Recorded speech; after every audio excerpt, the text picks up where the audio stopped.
এখানে যারা প্রাণ দিয়েছে রমনার ঊর্ধ্বমুখী কৃষ্ণচূড়ার তলায়, যেখানে আগুনের ফুলকির মতো এখানে ওখানে জ্বলছে অসংখ্য রক্তের ছাপ, সেখানে আমি কাঁদতে আসিনি। আজ আমি শোকে বিহ্বল নই, আজ আমি ক্রোধে উন্মত্ত নই, আজ আমি প্রতিজ্ঞায় অবিচল। যে শিশু আর কোনোদিন তার পিতার কোলে ঝাঁপিয়ে পড়ার সুযোগ পাবে না, যে গৃহবধূ আর কোনোদিন তার স্বামীর প্রতীক্ষায় আঁচলে প্রদীপ ঢেকে দুয়ারে আর দাঁড়িয়ে থাকবে না, যে জননী খোকা এসেছে বলে উদ্দাম আনন্দে সন্তানকে আর বুকে জড়িয়ে ধরতে পারবে না, যে তরুণ মাটির কোলে লুটিয়ে পড়ার আগে বারবার একটি প্রিয়তমার ছবি চোখে আনতে চেষ্টা করেছিল, সে অসংখ্য ভাই বোনদের নামে আমার হাজার বছরের ঐতিহ্যে লালিত যে ভাষায় আমি মাকে সম্বোধনে অভ্যস্ত, সেই ভাষা ও স্বদেশের নামে এখানে এই বিশ্ববিদ্যালয়ের উন্মুক্ত প্রাঙ্গণে আমি তাদের ফাঁসির দাবি নিয়ে এসেছি, যারা আমার অসংখ্য ভাই বোনকে নির্বিচারে হত্যা করেছে। ওরা 40 জন কিংবা আরো বেশি, যারা প্রাণ দিয়েছে ওখানে রমনার রুদ্রদগ্ধ কৃষ্ণচূড়ার গাছের তলায়, ভাষার জন্য, মাতৃভাষার জন্য, বাংলার জন্য, যারা প্রাণ দিয়েছে ওখানে একটি দেশের মহান সংস্কৃতির মর্যাদার জন্য, আলাওলের ঐতিহ্য, রবীন্দ্রনাথ, কায়িকবাদ, নজরুলের সাহিত্য ও কবিতার জন্য, যারা প্রাণ দিয়েছে ওখানে পলাশপুরের মকবুল আহমেদের পুঁথির জন্য, রমেশ শীলের গাথার জন্য, জসিমউদ্দিনের সজন বাদিয়ার ঘাটের জন্য, যারা প্রাণ দিয়েছে ভাটিয়ালি বাউল, কীর্তন, গজল, নজরুলের খাঁটি সোনার চেয়ে খাঁটি আমার দেশের মাটি এ দুটি লাইনের জন্য।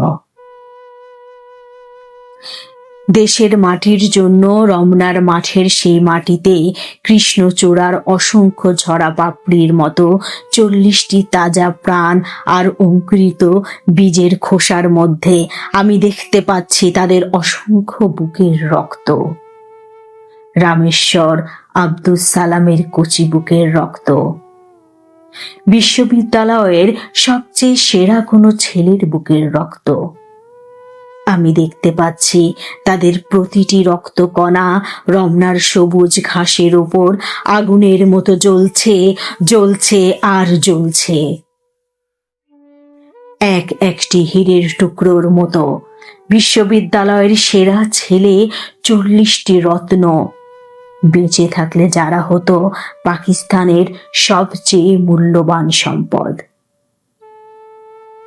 যাদের মধ্যে লিঙ্কন আইনস্টাইনের আশ্রয় পেয়েছিল, যাদের মধ্যে আশ্রয় পেয়েছিল শতাব্দীর সভ্যতার সবচেয়ে প্রগতিশীল কয়েকটি মতবাদ।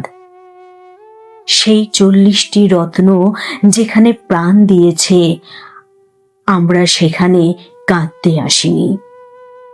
যারা গুলি ভর্তি রাইফেল নিয়ে এসেছিল ওখানে, যারা এসেছিল নির্দয়ভাবে হত্যা করার আদেশ নিয়ে, আমরা তাদের কাছে ভাষার জন্য আবেদন জানাতেও আসিনি আজ। আমরা এসেছি খুনি জালিমদের ফাঁসির দাবি নিয়ে। আমরা জানি তাদের হত্যা করা হয়েছে, নির্দয়ভাবে ওদের গুলি করা হয়েছে। ওদের কারো নাম তোমারই মতো ওসমান, কারো বাবা তোমারই বাবার মতো হয়তো কিরানি, কিংবা পূর্ব বাংলার নিভৃত কোনো গায়ে কারো বাবা মাটির বুক থেকে সোনা ফলায়, হয়তো কারো বাবা কোনো সরকারি চাকুরে। তোমারই আমারই মতো যারা হয়তো আজকে বেঁচে থাকতে পারত, আমারই মতো তাদের কোনো একজনের হয়তো বিয়ের দিনটি পর্যন্ত ধার্য হয়ে গিয়েছিল।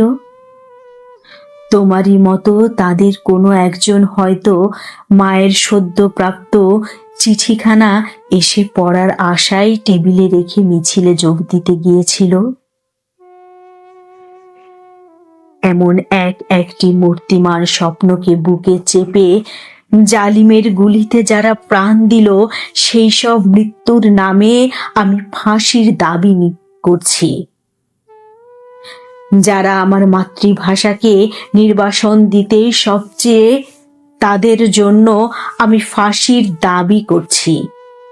যাদের আদেশে এই দুর্ঘটনা ঘটেছে, তাদের জন্য ফাঁসির দাবি করছি। যারা এই মৃতদেহের উপর দিয়ে ক্ষমতার আসনে আরোহণ করেছে, সেই বিশ্বাসঘাতকদের জন্য আমি ওদের বিচার দেখতে চাই। খোলা ময়দানে সেই নির্দিষ্ট জায়গাতে শাস্তিপ্রাপ্তদের গুলিবিদ্ধ অবস্থায় আমার দেশের মানুষ দেখতে চাই।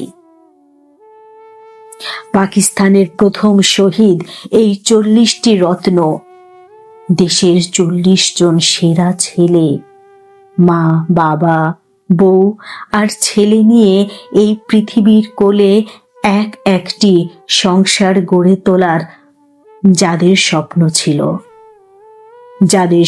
ছিল আইনস্টাইনের বৈজ্ঞানিক তত্ত্বকে আরো গভীরভাবে বিশ্লেষণ করার, যাদের স্বপ্ন ছিল আণবিক শক্তিকে কিভাবে মানুষের কাজে লাগানো যায়, শান্তির কাজে লাগানো যায়, তার সাধনা করার, যাদের স্বপ্ন ছিল রবীন্দ্রনাথের বাঁশিওয়ালার চেয়েও বাঁশি এই কবিতাটি রচনা করার,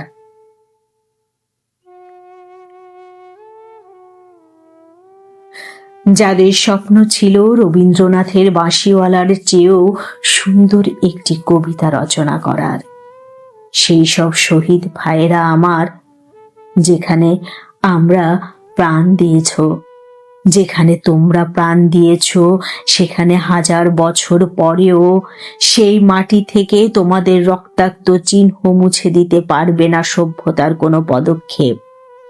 যদিও অসংখ্য মিছিল অস্পষ্ট নিস্তব্ধতাকে ভঙ্গ করবে একদিন, তবুও বিশ্ববিদ্যালয়ের সেই ঘণ্টাধ্বনি প্রতিদিন তোমাদের ঐতিহাসিক মৃত্যুক্ষণ ঘোষণা করবে।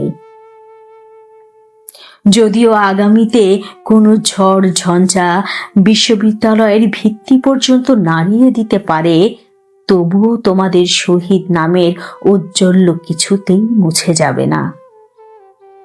খুনি জালিমদের নিপীড়নকারী কঠিন হাত কোনো দিনও চেপে দিতে পারবে না। তোমাদের সেই লক্ষ দিনের আশাকে যেদিন আমরা লড়াই করে জিতে নেব, ন্যায় নীতির দিন। হে আমার মৃত ভাইয়েরা, সেই দিন নিস্তব্ধতার মধ্য থেকে তোমাদের কণ্ঠস্বর স্বাধীনতার বলিষ্ঠ চিৎকারে ভেসে আসবে।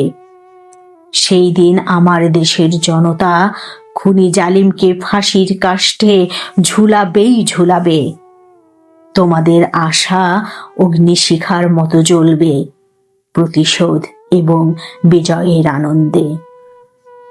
সেই দিন আমার দেশের জনতা খুনি জালিমদেরকে ফাঁসির কাষ্ঠে ঝুলাবে।